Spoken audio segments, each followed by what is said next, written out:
ആന്റിയുടെ പടം വരേണ്ട സ്ഥാനത്ത് ഇവള് ഞെളിഞ്ഞു നിൽക്കുക.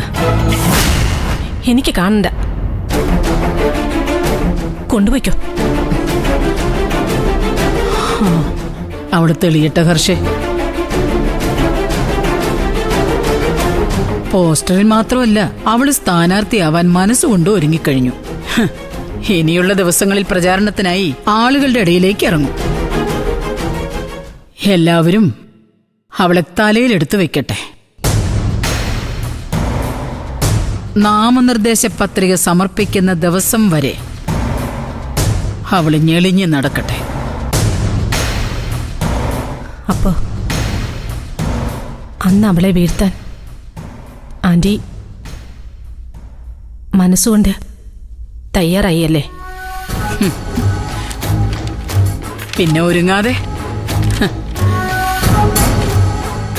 ഓരോ ദിവസവും കഴിയും തോറും എന്റെ നെഞ്ച് കത്തുക ഹർഷേ.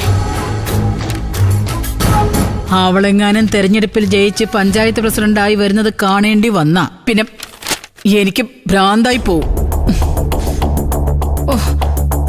സത്യം പറഞ്ഞ പത്രിക കൊടുക്കുന്നവരെ കാത്തിരിക്കണമെന്ന് പോലും എനിക്ക് സംശയമുണ്ട്. ദേ, ഇപ്പൊ സ്ഥാനം നഷ്ടപ്പെട്ടാലും അവക്ക് അപമാനം തന്നെയാ.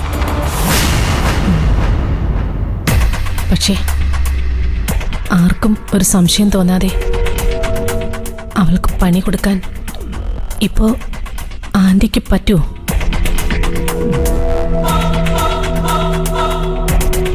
അത്ര നേരത്തെ വീഴ്ത്താൻ ശ്രമിച്ചാലുള്ള പ്രശ്നം എന്താന്ന് വെച്ചാ, കൊടുക്കുന്ന പണി അല്പം ഒന്ന് പാളിപ്പോയാ അവള് രക്ഷപ്പെടുമെന്നുള്ളതാ. ഇപ്പോഴാണെങ്കിൽ അവൾക്ക് പാർട്ടിയുടെ സഹായവും കിട്ടും.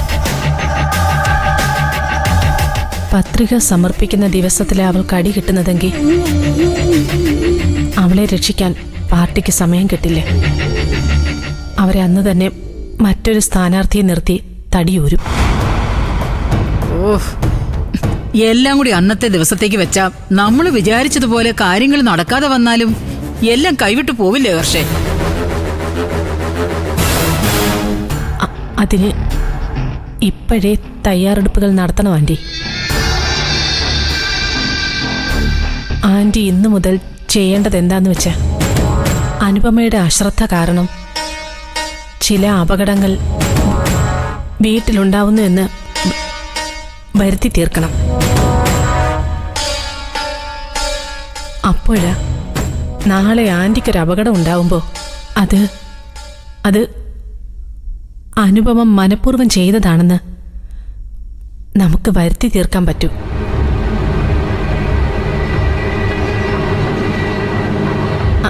ആന്റിക്ക് മനസ്സിലാവുന്നുണ്ടോ ഞാൻ പറഞ്ഞു വരുന്നത്? ഉണ്ട് ഹർഷേ. അല്ല, ഇനി അവളുടെ അശ്രദ്ധ കൊണ്ടോ കയ്യബദ്ധം കൊണ്ടോ അവക്കും ഒരു അപകടം പറ്റുവാണെങ്കിൽ അത് നല്ലതല്ലേ? പക്ഷേ അനുപമയെ മാനം കെടുത്തി മാറ്റി നിർത്തുക എന്ന ആഗ്രഹം അതിൽ വർക്കൗട്ടാവില്ല. തെരഞ്ഞെടുപ്പിൽ പങ്കെടുക്കാൻ പറ്റാത്ത വിധം അവൾക്ക് അപകടം പറ്റി മാറി നിന്നാൽ മതിയെങ്കിൽ ഓക്കെ. നല്ലൊരു അവസരം കിട്ടിയാ അത് ഉപയോഗപ്പെടുത്താവുന്നതാണ് ഹർഷേ. ഇപ്പോഴാണെങ്കിൽ അനുപമയ്ക്ക് എന്തു പറ്റിയാലും ആരും എന്നെ സംശയിക്കില്ല. ശരി, ആന്റിക്ക് അതാണ് നല്ലതെന്ന് തോന്നുന്നെങ്കിൽ അങ്ങനെ തന്നെ ആവട്ടെ. കൊടുക്കുന്ന ആയുധം തിരിച്ചു വരാതെ നോക്കിയാൽ മതി.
എന്താ സാറേ, ആ സാറിനും അങ്ങോട്ട് പ്രവേശനമില്ലാതായോ? കാര്യങ്ങൾ നമ്മൾ വിചാരിച്ചാലും സീരിയസ് ആണല്ലോ കുഞ്ഞമ്മേ. സുശീല വീണ്ടും വന്നപ്പോഴെനിക്കറിയായിരുന്നു സാറേ, എവിടെ ഒരു ചതി നടക്കാൻ പോവാണെന്ന്. തൽക്കാലം ഒന്നും അറിഞ്ഞതായി ഭാവിക്കണ്ട. നമ്മൾ വിചാരിച്ച തടയാൻ പറ്റുന്ന കാര്യങ്ങളല്ല ഒന്നും. രവിയേട്ടാ, ആ സാറിങ്ങോട്ട് ചെല്ല്. ആ ആ രവി, നാമനിർദ്ദേശ പത്രിക കൊടുത്ത ശേഷം അനുപമയും കൂട്ടി ഞാൻ ഒരു ദിവസം ഇങ്ങോട്ട് വരുന്നുണ്ട്. ഇതേ അവളുടെ വാർഡല്ലെങ്കിലും രവിയെ ഹർഷയൊക്കെ പ്രചാരണത്തിന് ഇറക്കണമെന്ന് അവൾ ഇന്നലെ പറയുന്നത് കേട്ടു. അത് നല്ലതാ. രവിയേട്ടൻ ഈ നാട്ടുകാരനല്ലേ? ആ വാർഡിലും രവിയേട്ടന് പരിചയക്കാരുണ്ടാവും. അതെ. അല്ലേ രവിയേട്ടാ? ആ അതിപ്പോ ഇറങ്ങി നോക്കിയാലല്ലേ അറിയൂ. സുശീല ആന്റി ഇന്ദ്രനൊക്കെ ഉള്ളപ്പോ അനുപമയ്ക്ക് ആ വാടി ജയിക്കാൻ വേറെ ആരും പ്രചരണത്തിന് ഇറങ്ങേണ്ട ആവശ്യമില്ല. അവളുടെ വിജയം ഞാൻ ഇപ്പോഴേ ഉറപ്പിച്ചു. ഞാനും. സുശീല ഇപ്പോഴേ അനുപമയുടെ പോസ്റ്ററും പിടിച്ചോണ്ട് നടക്കുമ്പോ അവൾ എങ്ങനെ തോക്കാനാ? ആ അനുപമയുടെ പ്രചാരണത്തിന് ആദ്യമായി അടിക്കാൻ പോകുന്ന പോസ്റ്ററിന്റെ ഡിസൈൻ രവി കണ്ടില്ലല്ലോ. ദാ. ഇല്ല. ഞാനിത് ഹർഷയെ കാണിക്കാൻ കൊണ്ടുവന്നതാ. കൊള്ളാം, ഇത് നന്നായിട്ടുണ്ട്. കണ്ടോ? കാണിച്ച് നോക്കിയ കുഞ്ഞുമേ. തൃക്കോവിൽ വട്ടം ഗ്രാമപഞ്ചായത്ത് 1-ാം വാർഡ് PKP സ്വതന്ത്ര സ്ഥാനാർത്ഥി അനുപമ ഇന്ദ്രൻ.